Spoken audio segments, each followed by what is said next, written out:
was about a year ago now that I was here with you. That's right. Because I was going to celebrate my 90th. So I'm going to be 91. Emotional revelations about Carol Burnett's life have caught the world's attention, leaving many surprised. This time, it's not about her legendary comedy or television career, but something much more personal. Burnett, now in her 90s, recently opened up about people who cross lines she couldn't ignore, and what she said has left many shocked. So who were these people? And why did their betrayal hit her so hard? Stay with us as we share the story that has everyone talking. Feud with Harvey Korman. One of the people that Carol Burnett has grown to dislike over the years is Harvey Korman, someone the world has always known as her very close friend. Not just on television, but in real life, their friendship was so charming that it drew millions of viewers to the Carol Burnett Show. But then, a single moment changed everything forever. Keep watching this video until the end, because you won't want to miss a single detail of what happened. So, you see, by the early 1970s, the Carol Burnett Show was a phenomenon. Families tuned in every Saturday night, eager for Carol's clever humor and the seamless energy between her and her co-stars. Harvey Korman, with his sharp timing and quick wit, was the perfect partner for Carol's warmth. Together, they could take even the simplest sketch and turn it into pure comedy gold.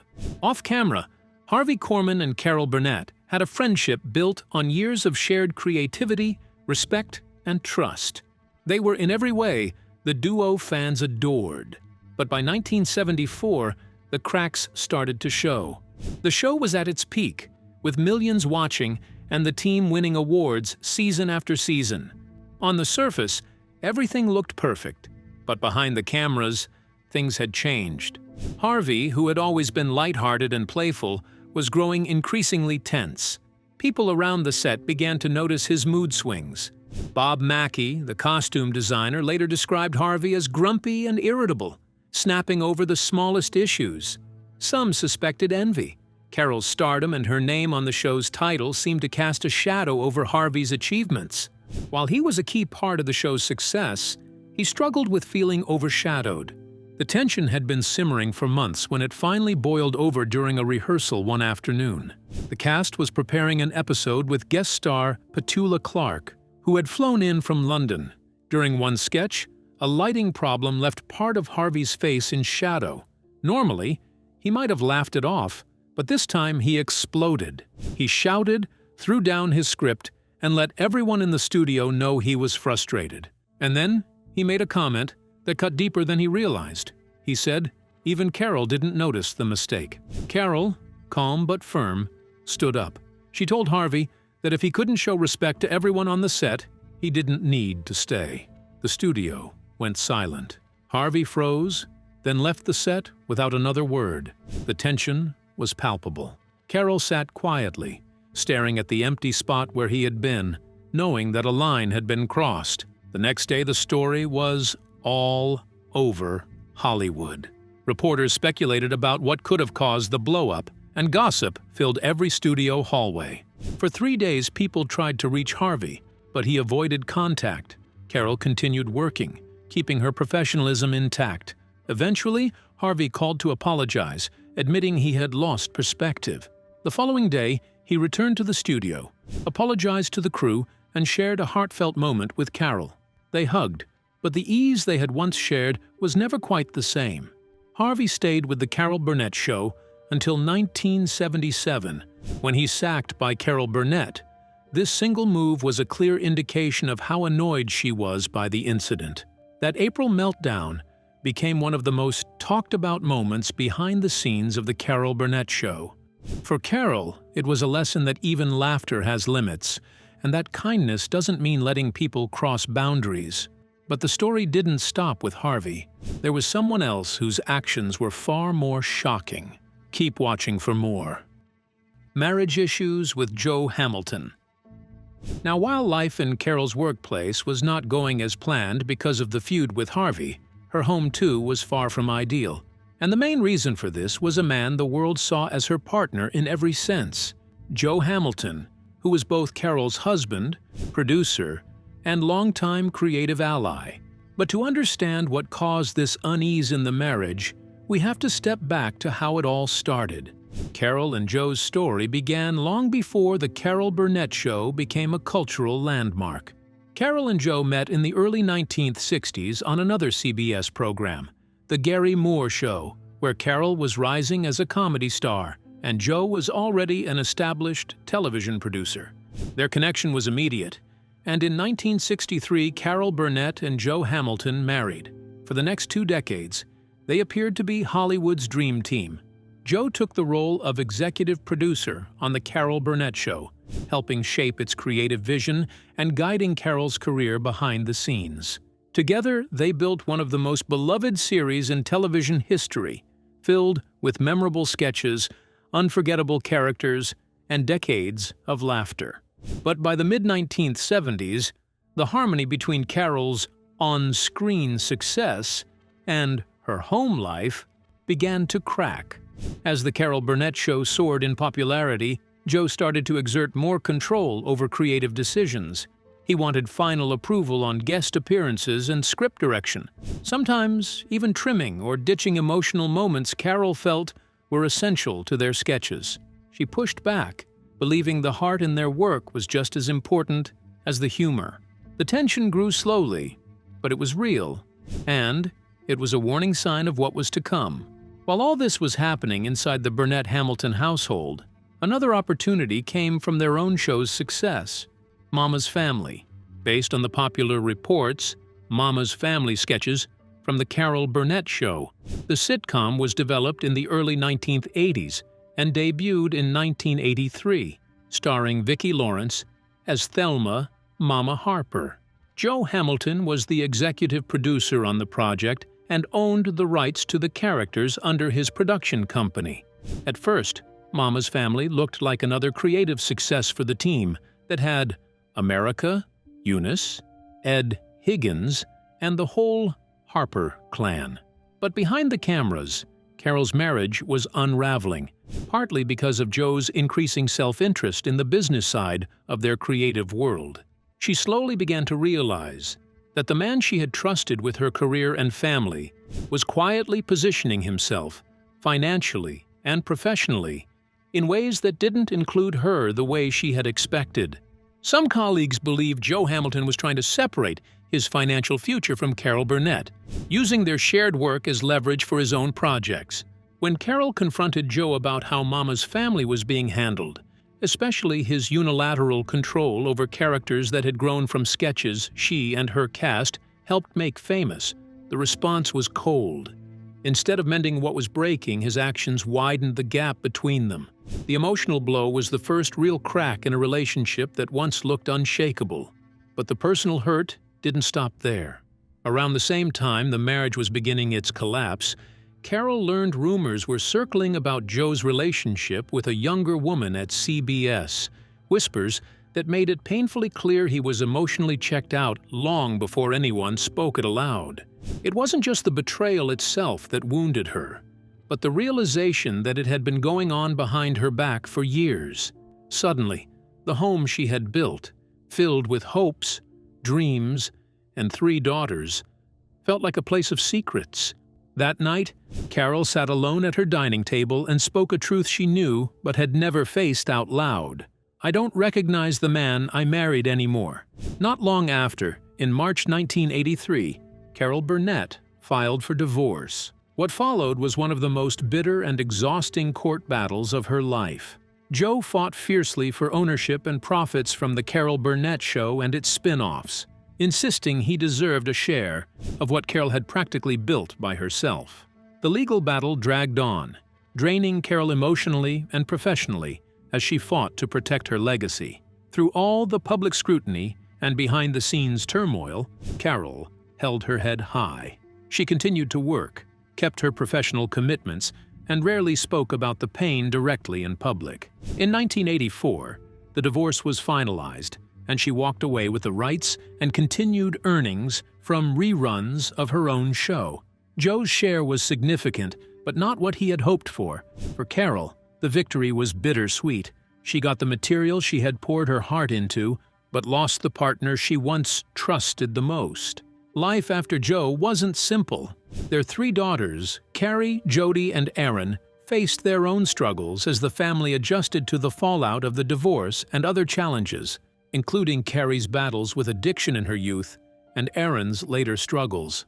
Carol and Joe even went public with their daughters' issues in hopes of helping other families, turning their private heartbreak into a message of support, a testament to Carol's enduring generosity even in difficult times. Joe Hamilton died in 1991, and to show hurt she did not attend his funeral. She sent white flowers with a simple note, "I wish you peace." It was a quiet closure, a gesture that reflected how far their relationship had changed. Privately, Carol later admitted that some wounds don't truly heal, they just settle. The impact of Carol and Joe's split extended beyond their marriage. It rippled through their creative collaborations and friendships. Carol's once close bond with Vicki Lawrence, for example, suffered during the fallout.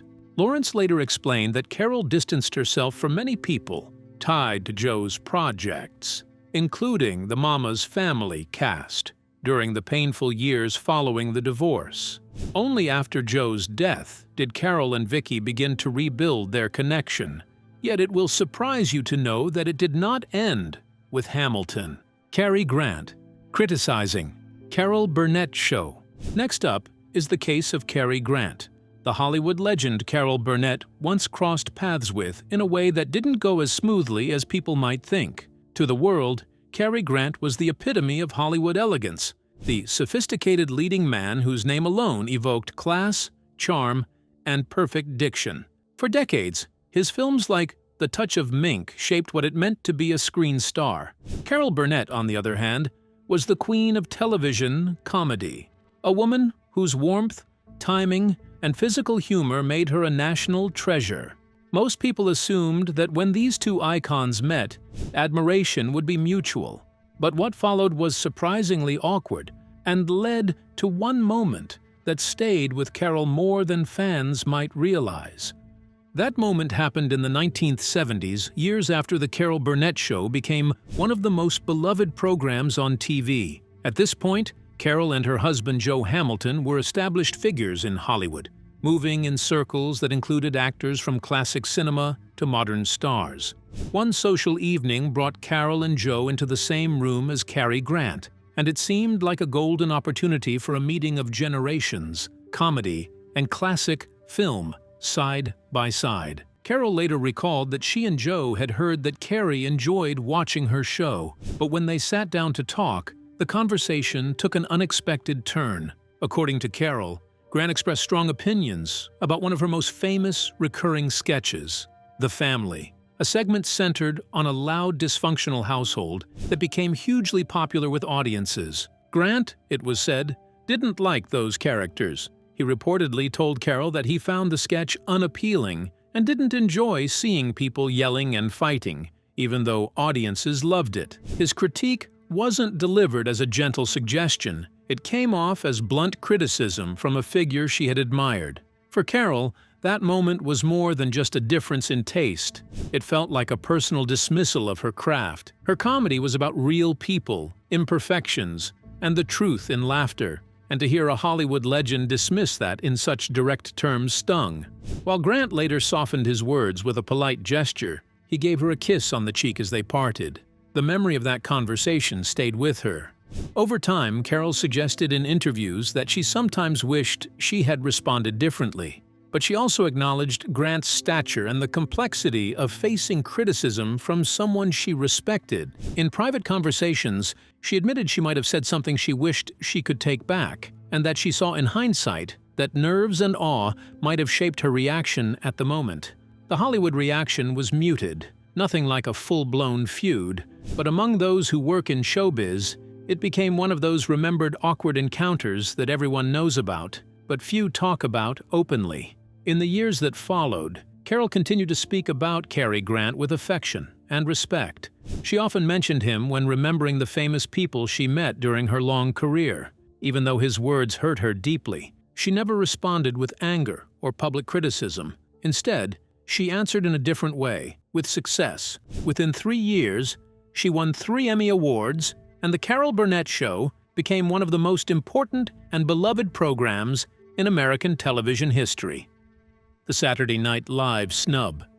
Speaking of rejection, one of the strangest and most talked about snubs in television history involved Carol Burnett and Saturday Night Live. It's hard to believe now, but for nearly 50 years, one of the most influential comedians of all time was never invited to host the show that defined modern sketch comedy. For fans, the question kept on coming year after year. How could the woman who helped build the format be left out of it? Don't go anywhere if you want to get the full gist. When Saturday Night Live debuted in 1975, it was billed as something brand new. Loud, unpredictable, and aimed squarely at younger audiences, the show positioned itself as a break from traditional television. At the same time, The Carol Burnett Show was still dominating CBS. Carol wasn't fading out. She was winning Emmys, pulling huge ratings, and setting a standard for sketch comedy that few could touch. Critics even suggested that having Carol host SNL would symbolically connect two generations of comedy. It seemed like a perfect fit, but behind the scenes, it never happened. The decision appeared to come down to SNL creator Lorne Michaels. According to accounts later shared in Live from New York, some writers briefly floated Burnett's name in the show's early years. The idea didn't gain traction. Michaels reportedly felt that her image represented old television, while SNL was trying to define itself as something raw and modern. To him, the show needed to move forward, not look back. That quiet judgment would shape the next 5 decades. At first, the absence wasn't obvious. SNL was new, and Carol was busy running her own empire. But as the years passed, the silence became harder to ignore. Lesser-known celebrities, musicians with no comedy background, and athletes with one good season were welcomed as hosts. Meanwhile, Burnett's name never appeared on the list. For a woman who had inspired countless comedians on that very stage, it felt personal, even if no one said it out loud. By the early 1980s, the situation had become public enough that journalists started asking questions. In 1981, The Washington Post reported that Burnett had expressed interest in hosting the SNL show. NBC's response was vague and carefully non-committal, saying hosts were chosen based on each season's needs. There was no follow-up, no invitation, just more silence. Carol, for her part, refused to make it a feud. She didn't criticize the show. She didn't call out Lorne Michaels by name. Instead, she handled it the same way she handled most disappointments, with humor and restraint. During an appearance on Larry King Live in the 1980s, she was asked directly about never hosting SNL. She smiled and joked, "Maybe I'm just not sharp enough for them." It sounded lighthearted, but those who knew her sensed the sting beneath the laugh. What made the situation more painful was what it represented. Carol Burnett wasn't just another comic. She was a trailblazer who made space for women in sketch comedy at a time when that space barely existed. Many SNL performers openly cited her as an influence. Yet the show itself never acknowledged her with the invitation that had become a cultural stamp of respect. Years turned into decades. The snub quietly became one of television's great mysteries. Fans brought it up every season. Comedy historians debated it. Still, Carol stayed quiet. She focused on her work, her legacy, and the countless comedians who followed in her footsteps. If the silence bothered her, she carried it privately. Then, in 2023, something changed. NBC aired Carol Burnett, 90 Years of Laughter and Love, a tribute celebrating her extraordinary career. During press interviews for the special, a reporter finally asked the question that had hovered for half a century. Did she ever wish she had hosted Saturday Night Live? This time, Carol didn't deflect. "I guess they didn't want me," she said plainly. Then she added with perfect timing, "But I didn't want them either." The line spread instantly. Fans shared it across social media. Younger audiences, many of whom hadn't known about the snub, were stunned. Comedians spoke up, calling it one of television's biggest oversights. Many urged NBC to finally make it right and recognize Carol Burnett's legacy. But Carol's tone wasn't bitter. It was calm, final. After decades of saying nothing, she had closed the door herself. The moment wasn't about revenge. It was about reclaiming dignity. Over time, the silence that once felt like rejection became something else entirely. Carol Burnett didn't need Saturday Night Live to validate her impact. Her influence was already written into television history. And sometimes, the strongest response isn't a public fight or a loud confrontation. Seth MacFarlane mockery. The biggest feud of Carol Burnett's later career didn't come from ratings, critics, or rival comedians. It came from a single animated joke that crossed a line she never expected anyone to cross. By the mid-2000s, comedy had shifted. Shows were louder, sharper, and far more aggressive than the gentle humor Carol helped popularize. One of the biggest symbols of that new wave was Family Guy, created by Seth MacFarlane. The show thrived on shock value, often parodying real people without warning. And in 2006, Carol Burnett became one of its targets. The joke centered on her iconic character, the charwoman. For decades, the charwoman had been harmless and lovable, a mop, a bucket, and quiet physical comedy that audiences of all ages adored. But Family Guy reimagined the character in a sexualized, mocking way. The gag didn't reference the warmth or innocence of the original. Instead, it turned the character into a crude visual joke. For Burnett, who was 73 at the time, the moment felt less like parody and more like disrespect. What made it worse was that the joke didn't just tease her work, it used her likeness without permission. To Carol, this wasn't about being sensitive or unable to take a joke. She had survived decades of criticism. This felt different. It felt like something personal had been taken and twisted beyond recognition. So she decided to act. On April 16, 2007, Carol Burnett filed a lawsuit against 20th Century Fox and Seth MacFarlane, seeking $2 million in damages. Almost immediately, she clarified that money wasn't her goal. In a public statement, she explained that some characters mean something deeply to audiences and creators, and those characters deserve respect. She wanted to draw a line, not just for herself, but for comedy as a whole. The lawsuit sparked a major debate. Some defended Family Guy, arguing that parody should have no limits. Others sided with Burnett, saying the joke crossed into cruelty. In July 2007, a judge dismissed the case, ruling the clip was protected under fair use. Legally, Burnett lost, but the public reaction told a different story. Many fans supported her decision to stand up for her work. Even critics who agreed with the ruling admitted the joke felt unnecessary. Years later, Entertainment Weekly summed it up simply: Carol Burnett lost the case, but won the respect of the audience. In the end, Carol didn't escalate the feud. She didn't insult MacFarlane or demand apologies. She made her point and moved on. For her, that was enough. Sometimes, the strongest response isn't fighting louder. It's knowing when to stop, stand firm, and let your values speak for themselves.